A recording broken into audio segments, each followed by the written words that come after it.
Olá, meu amigo e minha amiga, estamos de volta com mais um Portal do José. Nesse final de domingão, com muita coisa importante acontecendo no mundo, em especial uma eleição lá na França para a escolha do parlamento francês e que aponta que a extrema-direita por lá teve um crescimento significativo.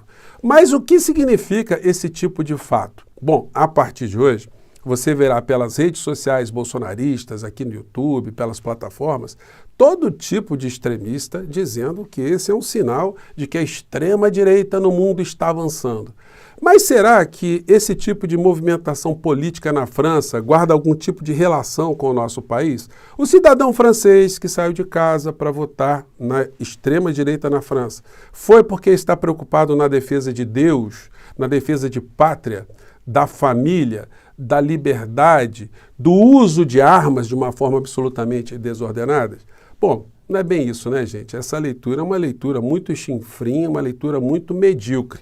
Mas o que esperar de criaturas que estão em desespero, rolando ribanceira abaixo, quando avistam ali um capim, um arbusto, evidentemente agarram, tentando ali escapar, né? Mas essas criaturas estão muito mais próximas de sentenças judiciais, que as remeterão para Bangu 8, Papuda, Colmeia, do que da Champs-Élysées, né? Bom, vou conversar com vocês sobre a repercussão dessa eleição aqui no nosso país, algumas leituras que você certamente verá pela mídia tradicional e também aqui nas redes sociais, e também falar sobre o possível impacto no comportamento do governo Lula e também no que os extremistas de direita farão no processo eleitoral, sobretudo nas grandes capitais, com o uso, mais uma vez, do pânico, né? Que é o único fio condutor que faz essa ligação entre a extrema-direita daqui e a extrema-direita de lá, né? Bom, vou conversar com vocês sobre essas questões, mas antes de mais nada, é sempre muito importante convidar você que está chegando agora ao nosso portal e ainda não nos conhecia, para que, em primeiro lugar, você se inscreva aqui conosco, conheça também os nossos outros vídeos. Se você gostar, compartilhe, recomende. E nunca se esqueça, dê o seu joinha, o seu comentário e, se puder, se inscreva aqui também no nosso clube de membros, tá legal? Você aqui é muito bem-vindo e muito bem-vindo. Bom, todos os noticiários da grande mídia vão apontar esse fato, né? Boca de urna indica que a extrema-direita lidera a eleição com participação recorde na França. Macron pede aliança com a esquerda.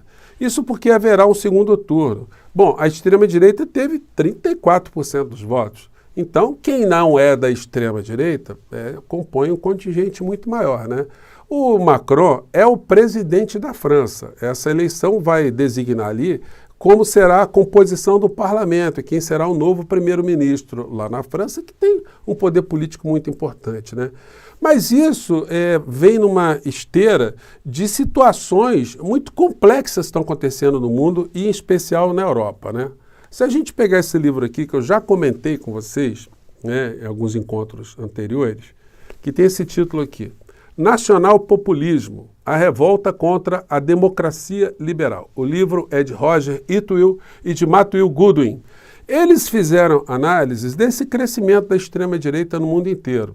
Foram lá, analisaram o Viktor Orbán, o Bolsonaro aqui no Brasil, o Trump, enfim, fizeram várias leituras, né, por todos os cantos. E também muito aqui que aconteceu no Brasil. Eles deram uma atenção também ao bolsonarismo aqui no nosso país. E em todos esses sistemas, o que se percebeu foi um desencanto muito grande de parcelas das populações.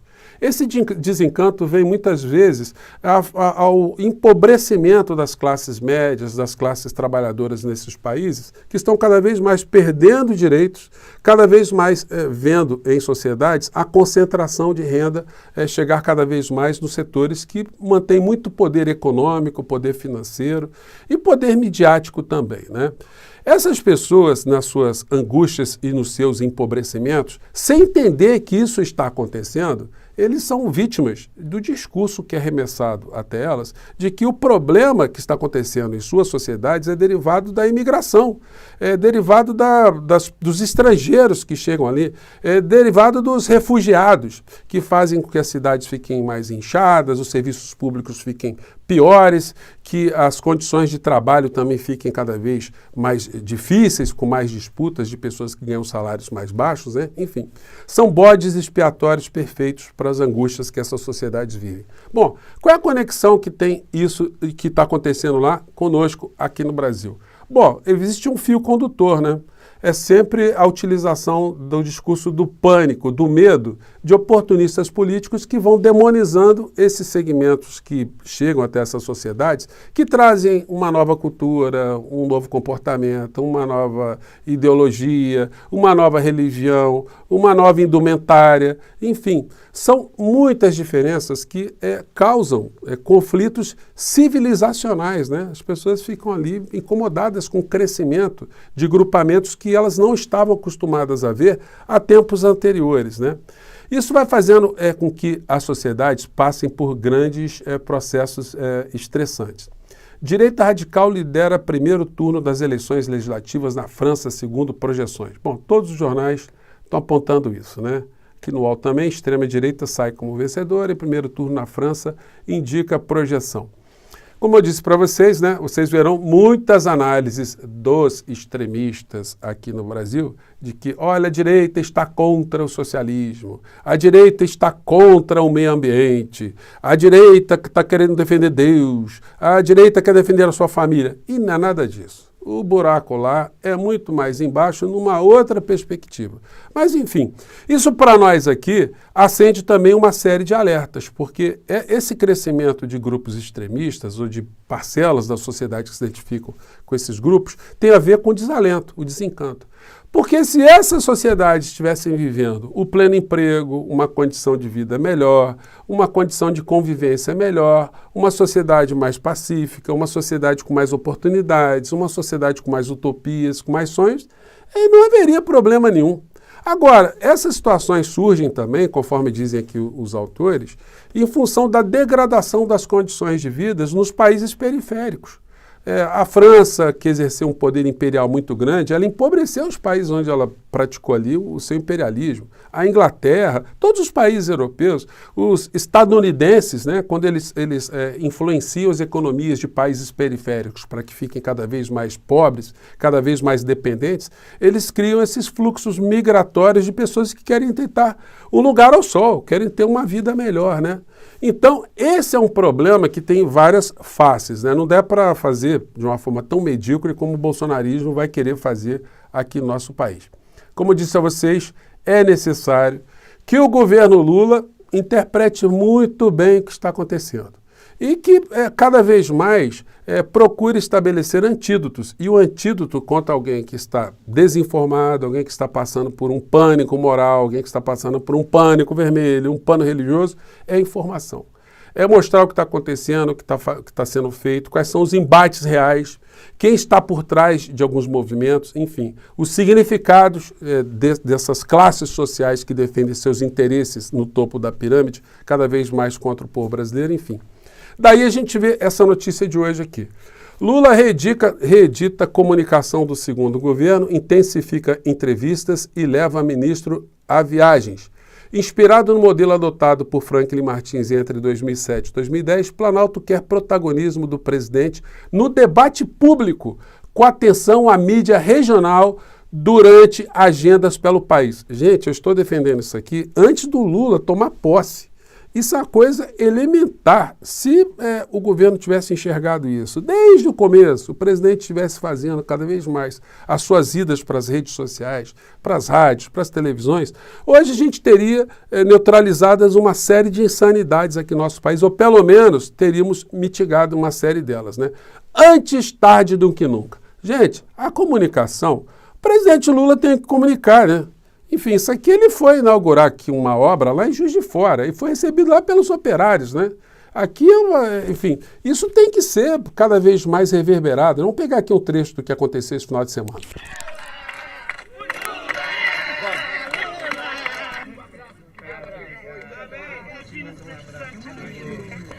Tem filho? Tenho, Michel. Quem tem filho? Tenho um menino. Quantos anos? 21. Você tem filho? Tenho uma menina. Estuda? Estuda. Olha, não deixe o filho de vocês pararem de estudar. A maior herança que vocês podem deixar para um filho ou para uma filha é a formação deles. Então o Lula vai falando sobre essas coisas todas, né? Isso, gente, são coisas a serem politizadas, né? São discursos que vão movimentando as pessoas. Esse aqui é um operário que falou, olha, meu filho foi fazer faculdade, hoje é arquiteto, enfim. São formas de comunicação, né? Que vão ajudando a puxar a pauta. E parece que isso vai ser mais frequente daqui para frente para servir de antídoto contra essas coisas todas que a gente está vendo lá brotarem na França, mas que tem essa conexão, pelo menos nesse ponto, né? Na exploração da ignorância, do medo, do pânico, do ressentimento das pessoas para fins políticos. E não poderíamos deixar de falar de uma nova intervenção dessa criatura, que é líder político partidário, né? A igreja dele não é mais igreja. Então ele vem fazendo aqui o horário eleitoral dele para atacar a candidatura de Boulos, né? Dizendo coisas como essas aqui. Vamos acompanhar e vamos ver que a gente poderia dizer a Boulos, né? Você saber. Então, Boulos pertence ao PSOL, esse partido do lixo moral e das trevas que eu digo. O que eles defendem? O PSOL é o maior defensor do ativismo gay, contrário a nossos princípios. O PSOL, em tudo que é Câmara Municipal, onde foi votado a questão, isso aqui é importante, gente, de ideologia de gênero, que é sexualizar crianças na escola, o PSOL votou a favor. Em tudo que é Câmara Municipal de cidades nesse Brasil. Gente, esse não é o discurso de um pastor, esse é o discurso de um líder político, né? Enquanto líder político, ele mereceria também do Boulos uma resposta muito contundente, né? É uma resposta dirigida aos fiéis de Malafaia, né? Dizendo, fiéis de Malafaia. Quero dizer para vocês o seguinte, o Malafaia não é um líder político, ele é um estelionatário político. Ele está mentindo para vocês. O PSOL não defende um ativismo gay. Isso é uma mentira. O que o PSOL defende... Eu estou falando isso, gente, sem ser do PSOL, sem ter a conexão com o partido, tá? Estou dizendo para vocês o que é fato, né? Então, Boulos poderia dizer. O PSOL defende o direito de grupos que são esmagados nos seus direitos aqui no nosso país, grupos que são perseguidos, grupos que têm dificuldades a ter acesso a direitos, de serem tratados com igualdade, conforme diz a Constituição. Ninguém faz ativismo gay, ninguém quer a pessoa mude a sua orientação sexual. Existe algum partido, o partido gay, o partido que quer levar pessoas para o universo gay, só numa mente doente, como a do pastor Malafaia, ou uma mente estelionatária, é que esse tipo de fala pode surgir. E que o partido está querendo sexualizar crianças nas escolas. Gente, isso é uma patifaria, isso é uma monstruosidade, isso tem que ser desmontado, tem que ser advertido aos fiéis de Malafaia, que ele já deixou de ser um líder espiritual, um líder religioso há muito tempo. Ele pratica estelionato político para enganar pessoas, para favorecer cada vez mais as pautas que, no final da história, sempre massacram o povo de uma maneira geral, né?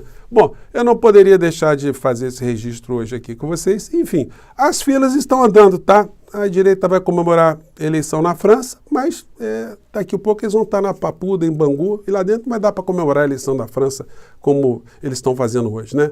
Eu fico por aqui, gente. Um grande abraço e até o nosso próximo encontro. Tchau!